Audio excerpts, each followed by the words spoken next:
The man found guilty of a cold case murder from 1990 was just sentenced today in Fond du Lac. Dennis Brantner received the maximum sentence of 10 years in prison for the murder of 18-year-old Berit Beck.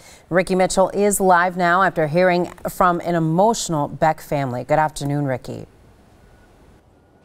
Good afternoon, Elise and Vince. The family said no amount of time in prison would ever be enough punishment for Brantner, but 10 years was the most the judge could give him by law. And that's because Brantner took a plea deal last month, pleading to a lesser charge of second-degree reckless homicide in the case.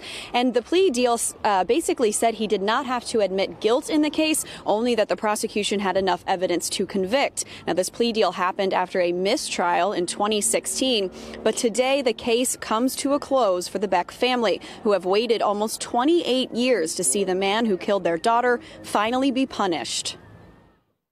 Everyone in this courtroom, including Dennis Brantner, knows what a guilty coward he is. He did it. He knows he did it. It's time he stepped up and admitted it.